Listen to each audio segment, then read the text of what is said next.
Magandang araw. Nandito po tayo sa lalawigan ng Sorsogon.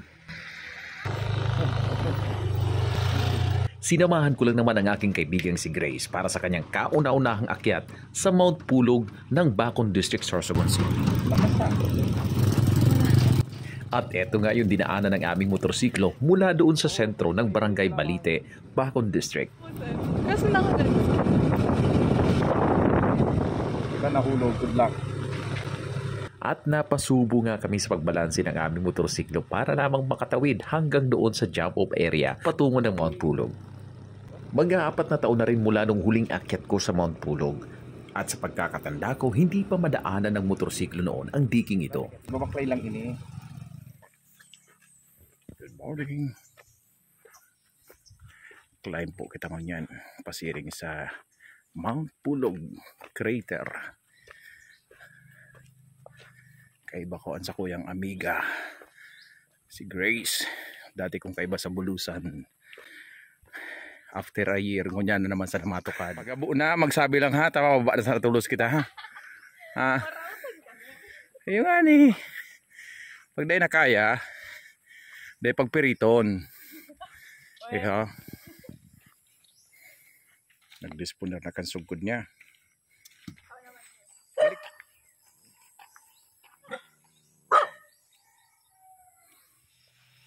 Mahaba-haba ring lakaran ang gugugulin bago makarating sa campsite. Pero okay na rin dahil the best itong warm up bago yung talagang actual na akyatan. Nag-iisip kung tutuloy pa ba o hindi na. Nakapirometer pa lang kasi. Mabagal na lakad at pahinga ang ginawa namin.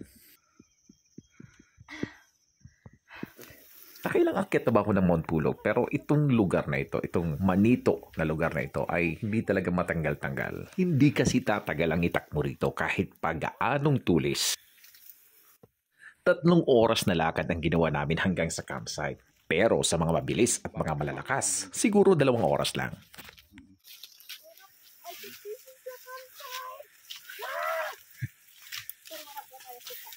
Practice lang.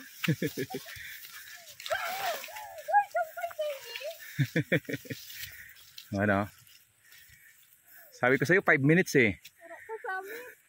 Ayan, nagsimula kaming maglakad alas 7 ng umaga pero nakarating kami rito ng campsite alas 10 na ng umaga.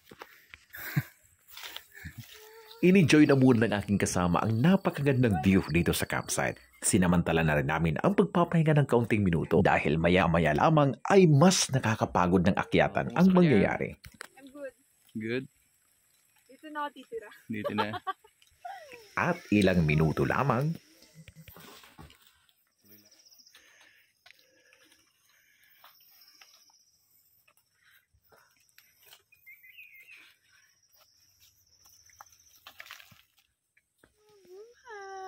Ano, kaya pa?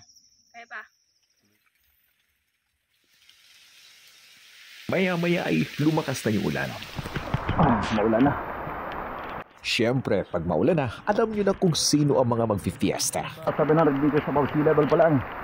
Pero inulan na. Tapos masyadong masiba ang mga limatik. Hindi na mag-warning sa'yo. Kapit agad. Ayan o, gaya nyo no. Oh, kapit agad siya. Ha? Kabila. Limatic shocks kabila. Ayan, meron na isa. Di na sila nag-warning eh. Kapit agad. Matindi. Hindi pa naman kami nakapagdala ng pangontra sa limatic kahit alcohol man lamang. Okay lang sana kung sa mga paalamang kakapit itong mga limatic na ito. Pero mas may nakakatakot pa. Ano yan? Hala.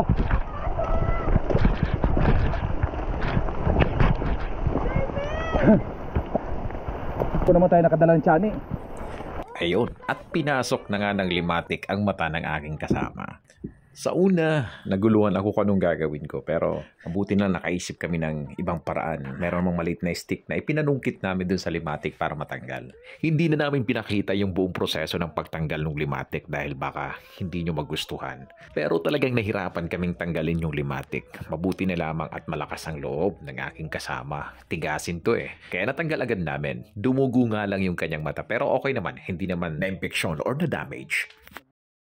Bala ko nga sana ay bababa na kami pero dahil malakas ang loob nitong kasama ko, tuloy daw namin yung pag-akyat.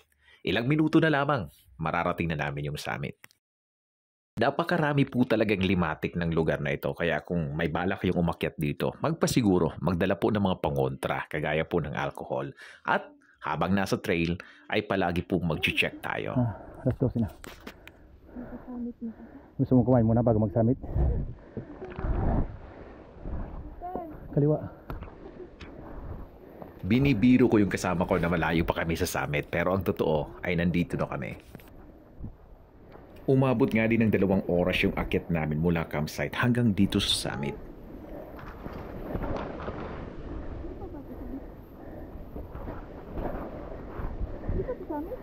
Ha?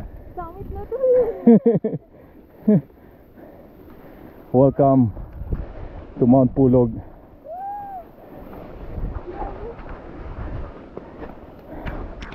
First time.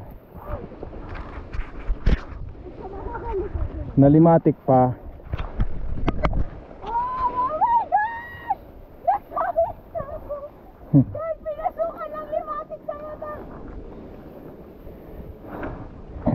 Mama, nasa summit na ba ako? Ale, nasa summit na ba ako?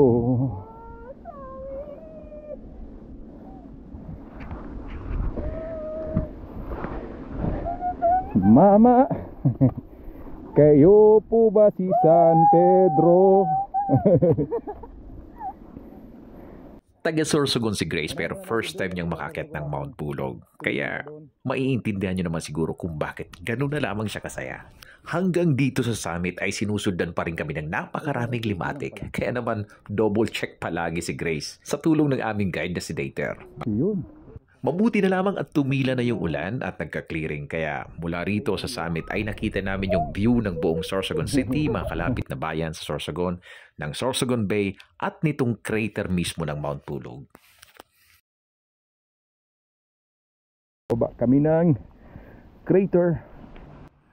Siyempre hindi kumpleto yung akyat mo sa Mount Pulog kung hindi ka bababa ng crater. Aabutin din ng 15 hanggang 20 minuto yung pagbaba sa matarik na trail na ito, pababa ng crater.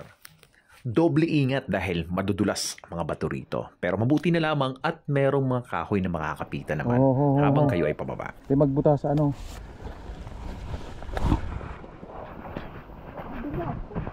Paduman ka sa gilid na yun, duman. No, kapit ka rin sunod. Yan, yan. Ito, kapit ka rin. Oh, sige na, okay na. Okay pa?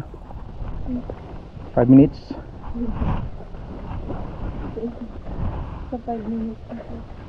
Ayaw na yatang maniwala nito sa akin eh.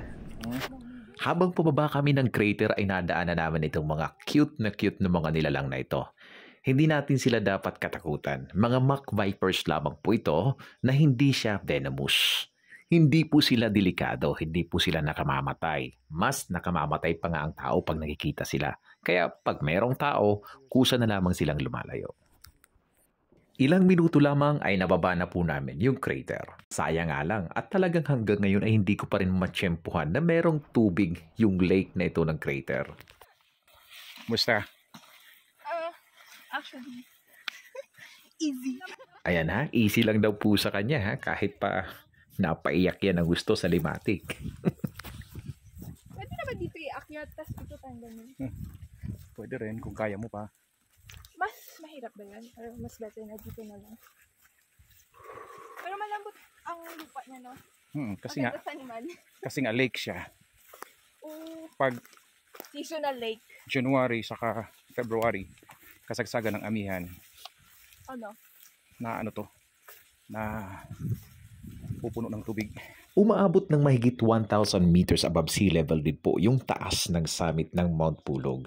Sa iba ay kinukonsidera lamang itong minor hike dahil kaya nga itong i-day hike. Pero marami din na ang gusto ay overnight camping dahil para sa kanila ay mas sulit. Pero kami ay pinili lamang namin yung day hike. Pagkatapos namin mag-lunch, uwian na agad. At sa pagbaba namin, umalis po kami ng alas 2 ng hapon. Pero nakababa kami ng tuluyan ay alas 5 na ng hapon. Hi guys, pauwi na kami. So, basta ganun ng tuhod. Aakyat din namin pabalik. So, akyat, pababa. Parang, ano lang, buhay. Akyat, pababa. Vlogger yan ha. Maraming salamat Grace sa iyong pagsama. Good luck sa iyong upcoming major climb. Maraming salamat din po sa mga nanood.